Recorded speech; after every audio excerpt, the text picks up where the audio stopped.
Halo teman-teman YouTube Lambung Cerdas.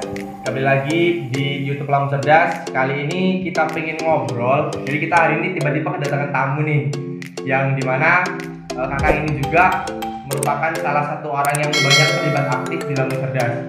Jadi hari ini kita mau ngobrol sama kakak-kakak yang ada di samping saya ini tentang salah satu jurusan yang paling banyak request.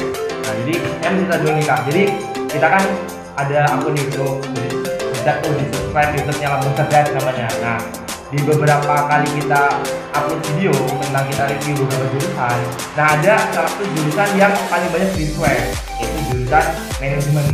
Nah, karena katanya manajemen itu jurusan yang cukup bergengsi lah gitu, dan cukup banyak diminati untuk jurusan-jurusan IPS. Nah, boleh nih kita kenalan dulu deh, siapa namanya?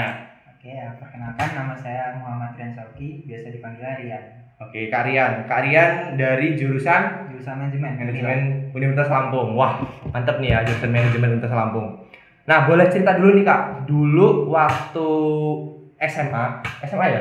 SMK. Oh, dulu SMK jurusan Akuntansi. Nah, dulu SMK jurusan akuntansi, terus tiba-tiba kenapa kok bisa milih akhirnya ke manajemen? Bisa cerita dulu deh. Oke, jadi ceritanya waktu itu bahkan sebelum masuk situ ya, saya dulu malah nggak pengen PTN. Oke, nggak pengen Saya PTN. pengennya STAN. Saya pengennya kedinasan. Oke, udah tahu ya hari ini yang tahun ini STAN nggak ada ya? Iya, udah dapat kabarnya kemarin. Sedih juga tuh. Iya. Apa tahun ini coba juga? Padahal umur saya masih cukup untuk daftar. Kesempatan terakhir berarti ya ini ya. Tapi ya udah. Oke, nah, terus Jalan lagi, ya udah kayaknya STAN, terus ya udah kuliah itu cadangan aja. Tadinya gitu. oke, awalnya dulu berarti pernah nyoba daftar STAN dulu. Daftar STAN. tapi ketolak. Kenapa? Sulit dulu apakah memang luar Iya. biasa soalnya?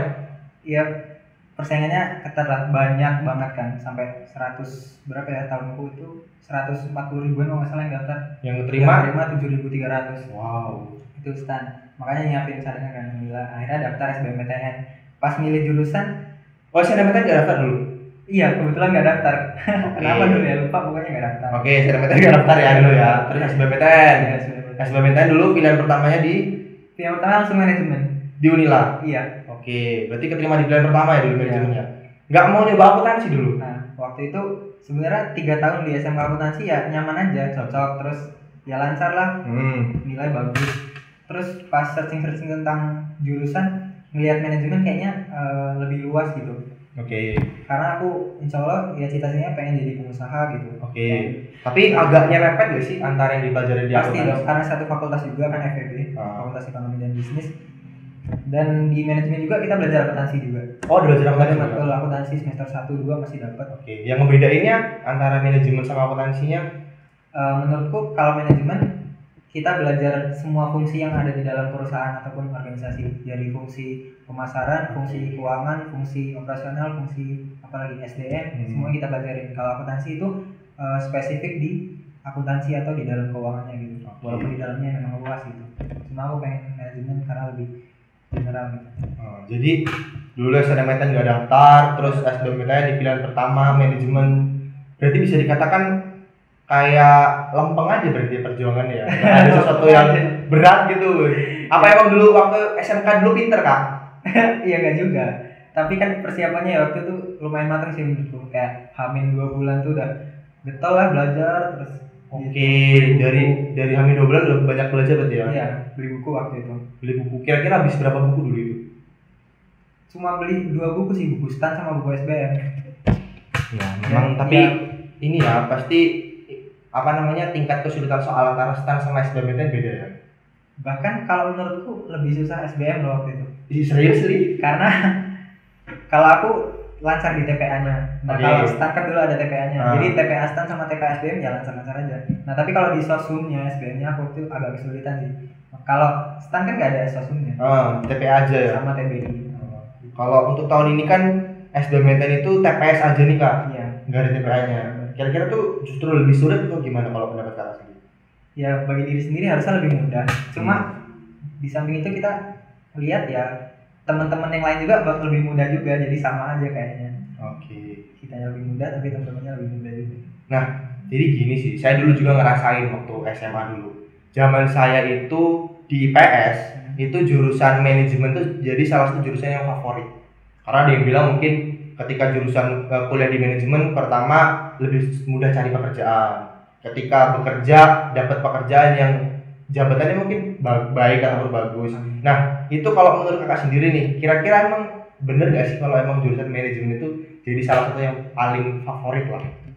Kalau setauku, ngelihat aku sampai sekarang, karena manajemen tuh belajar semua fungsi di dalam perusahaan, di dalam organisasi, jadi ya benar peluangnya banyak banget karena semua bisnis, semua perusahaan masuk gitu, bisa apa aja. Ya kan, karena di semua perusahaan ada keuangannya, ada pemasarannya, jadi ada SDM-nya, jadi peluangnya besar lah, apa aja masuk kayaknya gitu. Tapi lagi-lagi ya kita pas kalau di Unila tuh mulai semester 4 kita ngambil konsentrasi. Itu ada berapa apa aja gitu waktu itu? Jadi kalau di manajemen Unila konsentrasinya ada 4, pemasaran, keuangan, SDM, sama bisnis. Nah jadi tapi titelnya sama SE, cuma ilmu yang kita kuasain spesifik di konsentrasi. Kalau kakak sendiri ambil konsentrasi? Aku ambil marketing, pemasaran. Di pemasaran ya. Jadi ya memang kalau dibilang prestis juga lumayan ya manajemen ini. Jadi satu bergengsi juga lah. Iya, kalau dilihat dengar-dengar katanya gitu. Nah, ini berbicara soal yang favorit di manajemen. Kira-kira nih untuk teman-teman yang punya hal, misal gini deh, lo jangan ngambil jurusan manajemen ketika apa? Kan ada nih, misal ternyata lo tuh kalau kamu tuh gak punya kemampuan dalam kepemimpinan, jangan ngambil manajemen. Atau ketika kamu orangnya malas-malesan, nggak suka show off gitu, jangan ngambil manajemen. Kira-kira ada nggak hal-hal yang spesifik jangan ngambil manajemen ketika lu seperti itu? Aduh, mikir dulu, boleh di-skip? Agak susah ya? Kalau apa, lanjut aja kira-kira. Kalau dari kakak sendiri tuh kan mesti kakak kan punya temen nih yang dia itu ngambil jurusan manajemen, tapi ternyata nggak ada jiwa-jiwa manajemen sama sekali. Pasti kan ada sih teman-temannya di kampus seperti itu. Nah, kira-kira ada nggak yang jangan ambil manajemen deh kalau kamu nggak punya hal seperti itu? Beneran ini mikir keras ya. Atau mungkin karena lancar-lancar aja.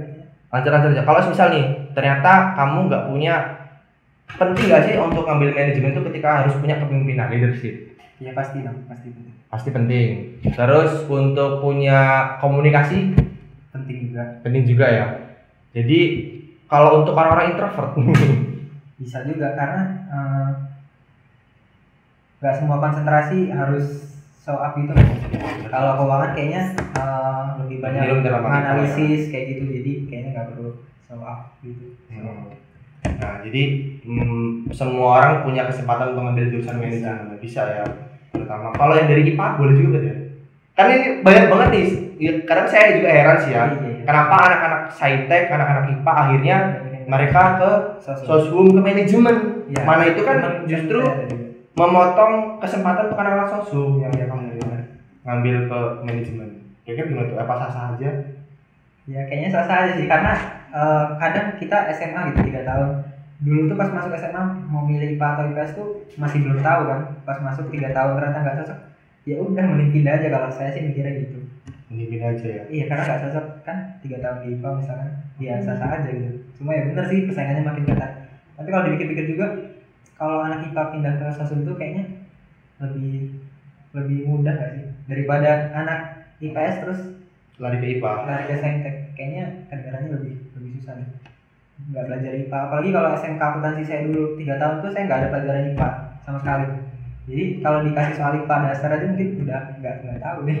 Ya memang sih, kemarin juga ada statement dari LTMPT ya, kalau dibilang kan setahun ini kan cuma TKS tuh.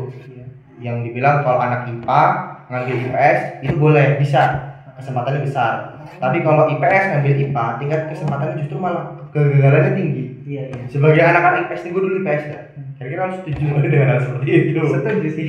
Setuju. Emang ya gimana ya, kalau kita sendiri emang yang IPS selalu dideskripsikan ya. Iya. Dideskripsikan kita ini orang yang mungkin ilmunya kurang ataupun dibilang kurang pintar lah dibandingkan anak IPA. Sementara kan ya kita tahu lah, kita semua punya keilmuan dan kapasitasnya masing-masing, benar kan? Jadi apa namanya? Ya kalau dibilang sah-sah aja ya boleh-boleh aja, tapi ya ngapain lu kuliah IPA selama 3 tahun hari lu beli PS? Iya. Ada nggak temen yang di jurusan dia tuh anak IPA terus akhirnya ke manajemen? maksudnya SMA-nya. Ah, Ada, malah SMK teknik teman. wow. SMK-nya teknik komputer, sekarang manajemen ada. Sekarang dia kesulitan nggak ketika kuliah? Lancar, karena emang orangnya kayaknya Apa di SMK jurusan orangnya jurusan? orangnya pinter banget sih soalnya. Ada temen, pinter banget ada. Oh, gitu juga. Jadi kayaknya lancar-lancar aja dia. Dia malah dulu nggak cocok di teknik, nggak ngerti dia 3 tahun. Oke. Karena dulu pas daftar SMK juga ya nggak tahu gitu masalah daftar. Sama sih, saya juga punya teman di PAP, terus dia kuliah di pemerintahan. Ya dia argumentasi bagus, pintar, Iya. dan lain sebagainya. Terus selama kuliah nih, kira-kira hal apa yang penting untuk disiapkan dari sekarang, terutama untuk yang mau masuk jurusan manajemen? Yang disiapkan. Apakah lo harus banyak belajar ekonomi, atau lo harus belajar banyak komunikasi, ataupun seperti apa supaya yang dibilang lancar-lancar aja ini tadi nih? Oke, kita berbicara tesnya dulu ya. Nah, kira-kira untuk, kan ini hari ini kan banyak banget nih yang SBMPTN, karena kan SNMPTN tahun ini kuotanya dikurangin cuma 20%, dibedakan kalau tahun kita kan lumayan gede tuh SNMPTN. Iya. Terus tutup. Itu kan otomatis banyak banget yang UTBK nih. Nah, kira-kira apa nih hal yang harus teman-teman siapin yang terutama SBMPTN? Ya sesuai yang aku lakuin dulu, yang pasti latihan soal sih. Kayak buku tuh setebel itu habisin lah, karena semakin banyak kita latihan soal, variasi soal kita udah sering nyobain semua ya, semakin kemungkinannya semakin besar gitu. Pas kita dapat soal, terus kita tahu kayak udah pernah gitu, pasti latihan soal lah, habisin soal itu. Terus ya kayak tahu strategi-strategi, tips-tips kayak gitu. Cara, kalau dari kalian sendiri kasih tips untuk teman-teman, cara belajar yang baik ya mana? Cara belajar yang baik. Ya dulu Aryan kan bisa dikatakan 2 bulan nih non-stop belajar kan, yang ngabisin beberapa buku. Nah, kira-kira cara belajar yang enak deh, kira-kira bisa diterapin sama teman-teman. Kalau aku pertama kayaknya kenalin diri sendiri dulu sih. Diri sendiri itu nyamannya belajar modelnya kayak mana, jamnya jam berapa gitu sih. Kalau aku dulu ya kayak random aja awalnya, belajar malam, belajar siang gitu. Terus kadang nggak nyaman, nggak fokus sambil buka HP apa gimana gitu. Akhirnya nyadar bahwa oh kalau lagi rame-rame gitu atau lagi subuh-subuh gitu, pokoknya kayaknya nggak enak aja belajar. Akhirnya nemuin bahwa belajar habis subuh itu enak begitu. Oke. Akhirnya aku habis subuh Belajar habis subuh, hening pertama. kan, nggak ada apa-apa, nggak buka HP apa matiin. Jadi gitu, kayaknya kenalin diri sendiri cocoknya di mana, terus set posisi yang nyaman sih, kayak kursi meja. Iya sih, kalau kadang posisi duduk juga itu ngaruh. Jadi pengaruh ya. nggak tahan lama kita kalau belajar tapi posisinya nggak nyaman tuh nggak lama, udah cepet capek kita. Jadi pertama kenalin waktu ya, yang pasti waktunya kapan yang pas untuk belajar. Masing-masing. Ada mungkin habis subuh, ada mungkin malam, ada siang. Terus posisi juga menentukan berarti ya. Menentukan ya. Posisi juga menentukan. Nah, Jangan sambil rebahan itu kayaknya tiduran. Ngantuk sih biasanya gitu sih memang. Nggak serius malah. Oke, ini untuk teman-teman yang lagi berjuang di SBMPTN. Jadi temukan pola belajar yang pas lah, karena setiap orang pasti beda-beda ya. Betul. Nah, terus yang pertanyaan selanjutnya nih soal kuliah. Saya dulu salah satu orang yang bisa dikatakan banyak explore beberapa fakultas di Unilala.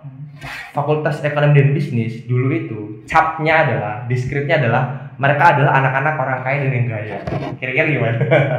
Bener gak sih kayak gitu? Kalau sepengalaman bener sih bisa dibilang. Oke, bener.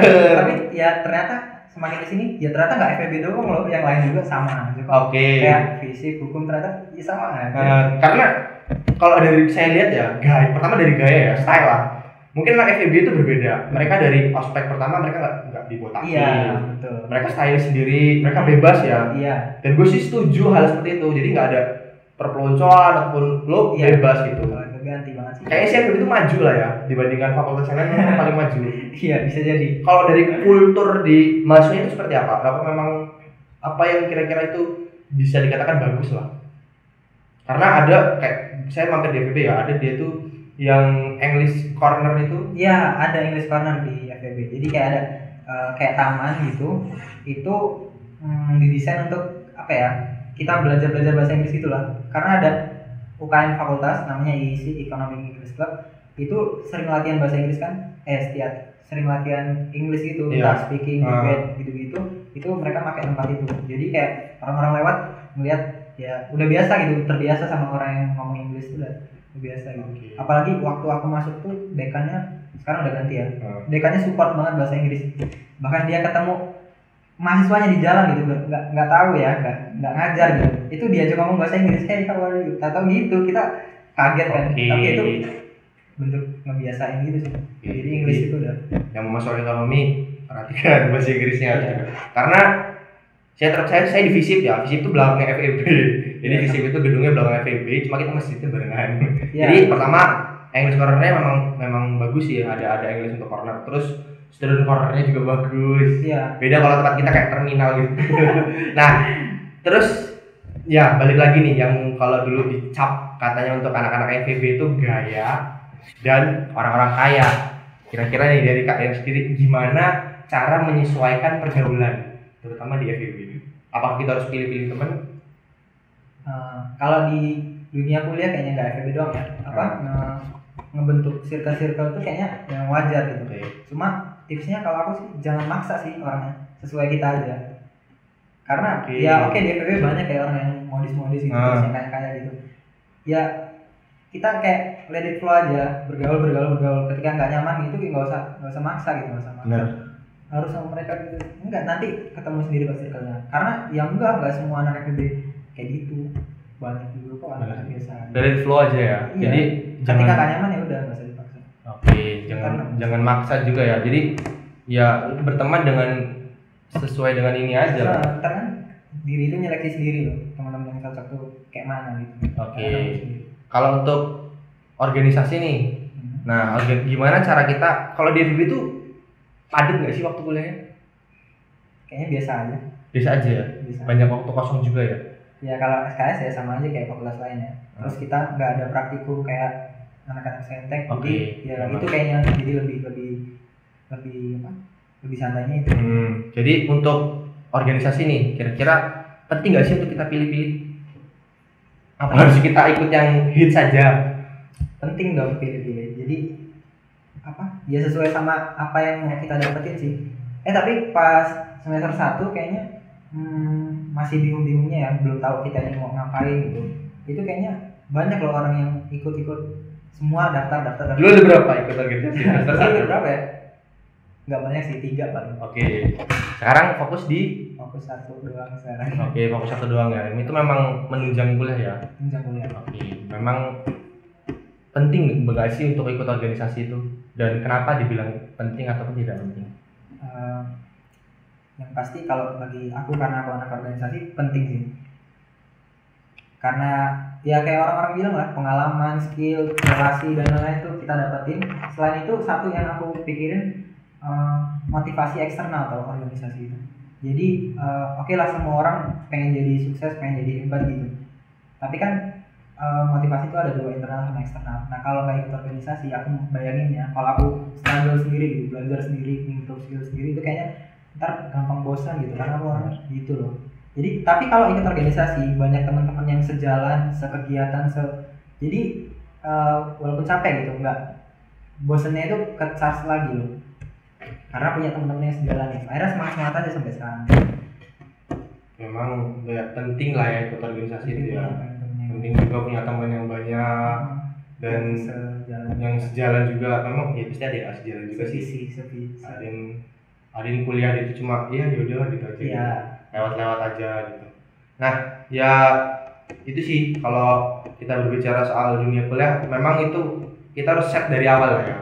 Jangan sampai kita salah set. Ketika kita salah set, akhirnya kita salah memilih teman, itu berbahaya juga. Bahaya untuk diri dan berbahaya untuk kantong juga itu. Karena kan kalau kita maksa tuh tadi bener kan, kalau kita maksa akhirnya banyak hal yang harus kita paksa gitu, dari mulai waktu, uang, tenaga, pikiran dan lain sebagainya. Jadi nah, pertanyaan terakhir yang ini sangat mengganjal banget buat saya. Bener gak sih kalau kita kuliah manajemen kita bakalan mudah dapat pekerjaan? ini saya entah stigma dari mana ya, ataupun pernyataan dari Sabil Kak untuk berpikir ya. Ini saya sering banget beberapa siswa, kayak saya baru bicara soal mahasiswa ya, tapi siswa nggak tahu mereka tuh dapat info dari mana dan dapat doktrin dari mana. Mereka bilang ngambil jurusan manajemen. Kenapa ngambil manajemen? Pertama, supaya dapat pekerjaannya lebih enak dan lebih bagus. Terus yang kedua, supaya dapat gajinya lebih besar. Itu kira-kira bener gak sih gitu? Kayaknya nggak bener deh. Oke, nggak benernya gimana nih? Ya kayaknya semua itu balik lagi ke diri masing-masing sih. Kalau kamu di manajemen serius kuliahnya, terus ya IPK bagus, terus skill soft skill bagus, ya gampang aja dapetin itu semua. Kalau nggak kayak gitu ya sama aja sih kayak fakultas lain, nggak ada bedanya. Sama aja nganggur juga ada ya. Iya. Nggak semuanya mereka dapat pekerjaan mudah ya. Enggak. Apalagi salah satunya adalah lingkungan pertemanan juga berpengaruh. Iya, lah. betul. Itu membangun channel, membangun jaringan kita. Jadi ya kalau dibilang kuliah di A ya akhirnya kerjanya mudah, kuliah di B akhirnya dapat pekerjaan enak, itu salah juga sih. Banyak teman-teman kita di luar sana kalau punya pekerjaan ada, Iya. dan lain sebagainya ada. Nah, kalian sekarang semester 4 belum KKN ya? Belum semester depan udah 3 KKN ya? Iya. Sekarang kuliahnya online. Gimana rasanya kuliah online? Ada enaknya, ada enggaknya sih. Oke. Gak enaknya adalah Gak enaknya semua pertemuan tuh kayaknya enggak semua pertemuan, maksudnya banyak pertemuan yang diganti dengan tugas gitu. Oh, iya. Tergantung dosen sih. Ada dosen-dosen kayak gitu, nggak jelasin tapi ngasih tugas. Wah, kita belajar sendiri gitu. Ya memang kita kalau kuliah emang dituntut Iya belajar sih, sendiri. iya. Cuma kadang kalau dijelasin dosen duluan dipantik gitu kan, itu enak. Ini nggak jelasin tapi ngasih tugas, itu nggak enaknya. Berarti lebih enak kuliah langsung aja lah ya. Enak ya, walaupun lebih sibuk sih, kayaknya lebih sibuk lah. Oke. Nah, terakhir nih Kak, pesan untuk teman-teman yang sekarang lagi berjuang di SBMPTN dan kenapa sih harus masuk di manajemen? Apalagi manajemen Unila. Boleh deh. Pesannya dulu kira-kira apa yang buat lagi teman-teman lagi SBMPTN? Ya, pokoknya buat kalian yang kelas 12 ataupun yang gap year gitu ya mau daftar SBMPTN tahun ini, semangat terus. Jangan pernah capek sebelum pertarungannya dimulai. Oke. Dan pikirin bahwa seberapa banyak sih musuh kalian yang berjuang di SBMPTN itu juga. Pikirin sebanyak apa. Tahun ini 1,2 juta yang daftar. 1,2 juta banyak banget. Banyak banget. Tahun kita aja kali cuma 800 ribuan ya. Iya. Oke, jadi semangat. Terus jangan capek ya. Nggak boleh capek ya berarti ya. Boleh. Terus bukan nggak boleh capek ya. Capek boleh, maksudnya nggak boleh patah semangat ya. Oke, nggak boleh hilang semangat, harus semangat terus. temukan belajar yang pas, cara belajar yang pas. Terus terakhir, kenapa sih harus masuk manajemen Unila? Apakah manajemen Unila itu prestige bagus, ataukah emang kamu ngerasain memang ini ilmunya memang relate banget sama kehidupan? Oke, ada beberapa. Salah satunya manajemen Unila itu jurusan pertama yang akreditasinya internasional. Wow. Iya, keren. Ya bener sih, internasional. FEB. Iya, internasional. Jadi dampaknya apa? Dampaknya ada apa ya? Exposure internasional gitu. Kayak sesimpel kunjungan dari dosen luar negeri. Oh iya, ada dosen ngasih mata kuliah gitu ya. Mungkin awalnya mereka kayak kunjungan cuma pertemuan sama dekan-dekannya dan lain-lain gitu. Tapi waktu itu pernah dimasukin ke kelas-kelas gitu, suruh ngasih mata kuliah 1-2 gitu. Itu simpel-simpelnya sih. Terus karena internasional juga kita ada program exchange. Jadi ada FEB kerjasama sama universitas di luar negeri gitu. Untuk kita exchange ke sana gitu, tukar pelajar. Jadi kita kuliah di sana, ntar mereka juga kuliah di tempat kita. Wow. Kayak gitu. Gerbang internasionalnya terbuka banget. Terbuka banget sih, dan Yeah. support banget support banget bahasa Inggris gitu-gitu lingkungannya. Keren. Terus Jadi selain itu ada selain ya. internasional, FEB punya lab bisnis lah bisa dibilang. Oke. Jadi kita nggak cuma belajar kuliah, kita juga praktek bisnis di situ. Jadi di belakang tuh ada gedung beberapa gedung namanya itu Lingkup Teaching Factory. Jadi Teaching Factory itu tempat prakteknya anak-anak FEB ini untuk bisnis gitu. Ada booth-booth, ada ruangan-ruangan yang disediain secara gratis gitu untuk kita berwirausaha gitu.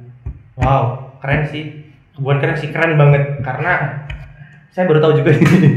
Ternyata FEB punya gerbang internasional juga ya, membuka gerbang internasional, terus ada praktek untuk bisnis. Keren banget, recommended banget untuk kamu yang mau di kuliah jurusan FEB. Ini baru kelas Unila ya. Kalau kita kelas Universitas Top 10 di Indonesia lebih luar biasa lagi. Ada kelas internasional yang setiap hari ngomongnya pakai bahasa Inggris. Wow. Oke, nanti bisa langsung share aja. Oke, terima kasih banyak untuk Kak Rian. Semoga kuliahnya lancar, bisa nilainya terlalu meningkat, berprestasi. Kalau mau daftar student exchange, semoga bisa terwujud lah. Dan bisa ntar lagi mau cepat ngakainnya. Sama nanti semoga cepat bisa selesai. Oke, terima kasih banyak untuk teman-teman semua. Terus tonton dan tunggu uploadan lain dari YouTube Lamun Cerdas. Kita akan review jurusan-jurusan lain yang lebih menarik, lebih luas dan tentunya bakalan bermanfaat. See you, terima kasih.